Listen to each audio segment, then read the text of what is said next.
南极对人类来说最艰难的就是要克服酷寒严峻，因为在这里没有建筑物，也没有水，没有电，全部都要自己来想办法。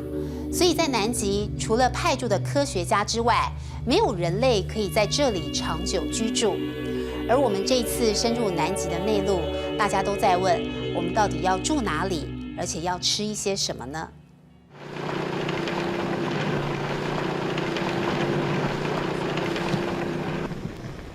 雪地吉普车停在这一个个土黄色的帐篷前，这里就是我们在南极的避风港。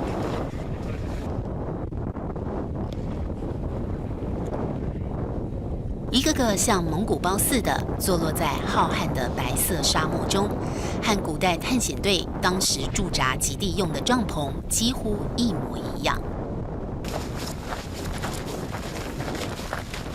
These tents, as I said, we wanted to have it like the old explorers, you know? They skied to the South Pole, they're great heroes of mine, so I really wanted to have the place have that feel. 但南极气候酷寒，还有时时出现7、8级的强风，古代探险家的豪情能抵挡得住吗？ This camp is, we've actually taken, you've got problems with the wind and you've got problems with the sun because there's no ozone here, so the sun breaks down all the fabrics. So this is why we have natural fabric, we have canvas, and then we have stuck it with this very modern fabric which is very strong. So it means that when the wind comes, the strong fabric protects you, but the sun doesn't break down the tents. Because the modern fabrics, if you leave them for 1 month in the sun, they're destroyed. Because the sun here is so strong. Yeah. It's a new technology. Even on the skin, you know, it's like I'm getting older just by standing outside in the sun. Yeah.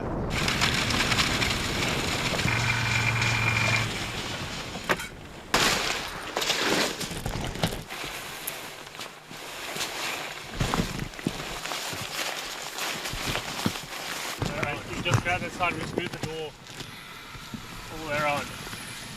Why you turn this around? Why? Because the wind, the wind comes off the plateau and it comes along in this direction. So then we have to have the door this side. So when you basically, when you're getting in and out, the snow from the ground doesn't come in. Yeah. So everything has to face this way because the wind goes like this. Last summer, we had a wind of about 150 kilometers an hour, and these tents were fine. Yeah, no problem. You couldn't leave the tents because it was too windy and it would blow you over, but the tents are fine. 这个小蒙古包就是我在南极的住所，大家一定很好奇里面到底有什么，我跟着我进去瞧瞧。打开第一道门。还有第2道门，这是要隔绝外面的冷空气进来。然后你可以看到我的房间呢是大约1平半左右的蒙古包，里面很简陋，但是最重要是这一张床，因为一定要暖和，所以它的床单是毛的。然后呢，一定要睡在睡袋里面，这样才不会冷。不过呢，会让整个屋子里面很温暖。一个重要因素就是那个暖炉，这个暖炉是靠瓦斯，然后呢，因为有这个暖炉，然后再加上整个蒙古包的材质，所以让外面呢虽然温度是只有零下20度，可是我的屋子里面呢却有25度。利用热空气上升的原理，睡床也刻意架高，所有小细节都是确保在残酷的极地，人类还是有生存的空间。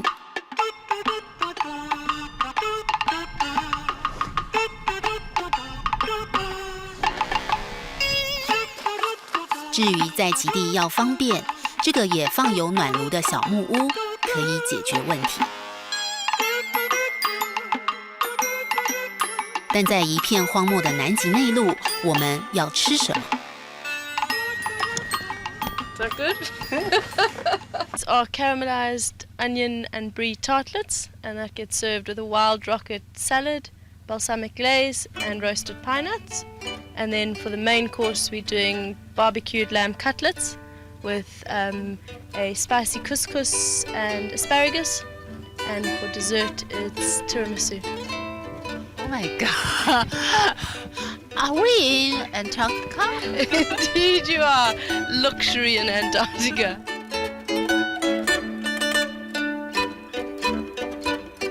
主厨 Janet 没有开玩笑，晚餐时间主菜上桌，果然是一大盘香喷喷、让人感动到不行的烤羊排。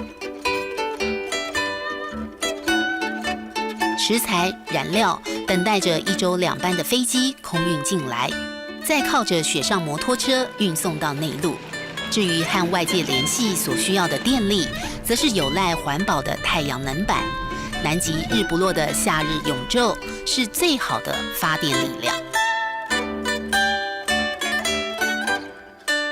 温暖的火炉，丰盛的每一餐，帐篷里、帐篷外，犹如2个世界。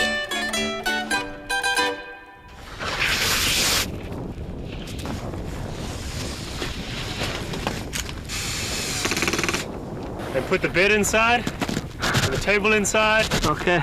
And the sleeping bag and the blankets, everything. Thank you. So we still have 1 more hour, and then you can sleep. Okay, thank you.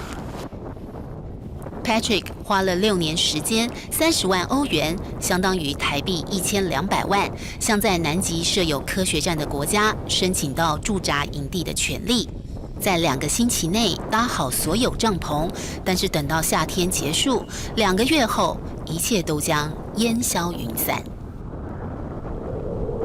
Because this is a temporary camp, and so, you know, we didn't want buildings. We wanted something that we can remove every season, so we leave no trace. And so, you know, we have solar panels and we take all the rubbish out. So I wanted something that we can collapse and we can take away at the end of the season. 从高处看我们的营地，渺小的像半圆球模型，巨大的岩山伫立在对面，仿佛告诫着我们，在这里没有人能带走什么，而不属于这里的东西，什么也不该留下。这是没有法律通行的南极唯一的规则。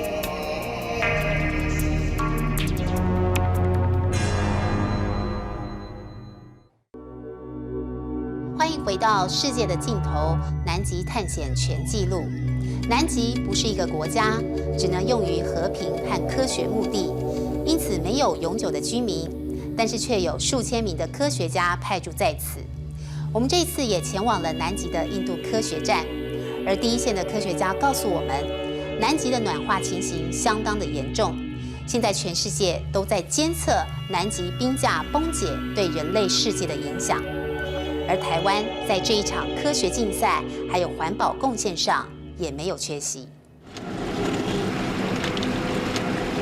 雪车缓缓穿过冰原，开进泥泞的岩块路。这一天，我们已经进入南极的印度科学研究站。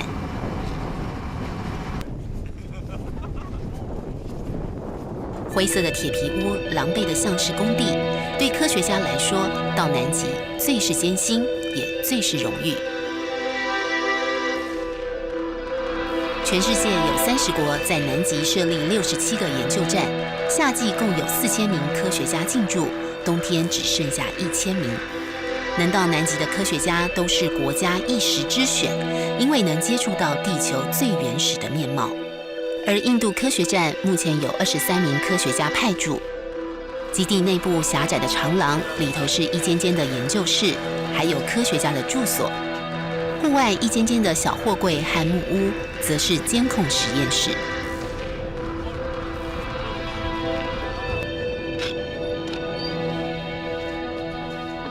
这个小房间是印度科学研究站在南极其中的一个实验室，然后他们在这里呢，可以研究包括了地质科学，还有地球的一些变化，以及包括全球气候变迁的一些数据。亿万年历史的冰封大陆，提供科学家在生物、地质、海洋、冰河和气象等多领域的研究证据。但最令人瞩目的是气候暖化的惊人发现。You said last 50 years, we can say about 1980. From 1980 is about a very sharp rise, about 100 years. It is about -2 it was. And now it is going to be about 6 degrees centigrade. So this increase will certainly cause melting of the ice accumulated in the peaks like Himalaya and is like in Antarctica. They'll start melting, then water will flow into the ocean, then ocean level will rise. If ocean level increases, then somehow most of the cities, coastal cities, they will get submerged into the water. So it is very serious. 南极第一线观察的科学家没有危言耸听。南极半岛西侧是全世界暖化最严重的地区，每10年以0.5度 C 的速度快速上升，近50年气温已经上升了2.5度 C， 是其他地区的8倍。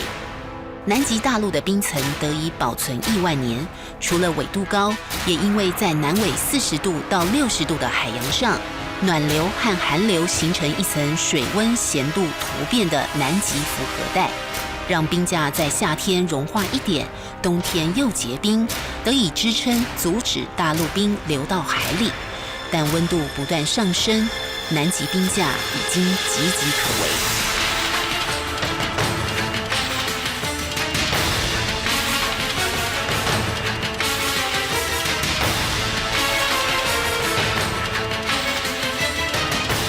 2008年2月，南极半岛西南部的威尔金冰架倒塌，裂解面积多达415平方公里，比2个台北市还要大。这是有史以来冰架崩塌最严重的一次，巨大坚冰一块块落入海洋。南极研究科学委员会资料显示，全球暖化让冰层加速融化，阿德利企鹅数量可能减少80%，10年之内灭绝。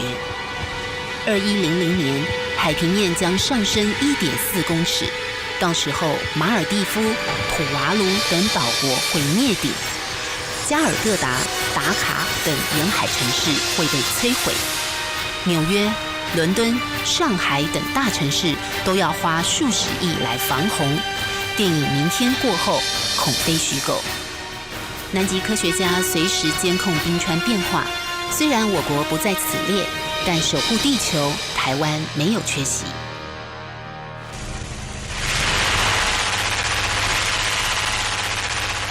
在冰原上快速滑行，这是由伦敦帝国理工学院研发、莲花跑车厂制造的冰上探测车，使用生质能源能够侦测冰原上的裂缝，作为科学探测的领航车。2010年11月，12名科学家和探险家组成了探险队，横越5700公里的南极大陆，抵达南极点，完成第一次使用生质能源横越南极的创举。而背后的灵魂人物，正是台湾企业家、经营之神王永庆之子王文洋。证明说，将来我们要用生质能源，这生质能源的车子能够横跨世界上最不好状况最不好的一个自然的一个环境之下，我们现在就是要等使大家了解说绿色能源的重要。王文洋斥资1亿元赞助母校，组成南极探险队，倡导环保绿色能源。这台冰上探测器就以王文洋的英文名字 Winston Wang 来命名，车头还印上了中华民国的国旗，见证台湾在地球最南端的科学贡献。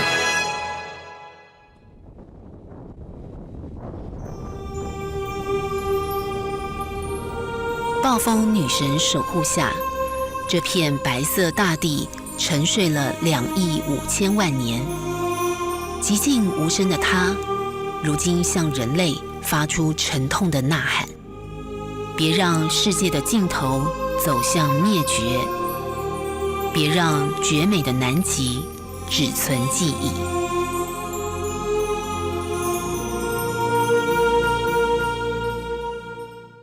深入南极内陆，虽然只有短短3天，但却有无数的感动与省思。守护南极，守护地球，人类和自然才能和平共存。世界的尽头，南极探险全纪录。感谢您今天的收看，我是舒梦兰，我们再会。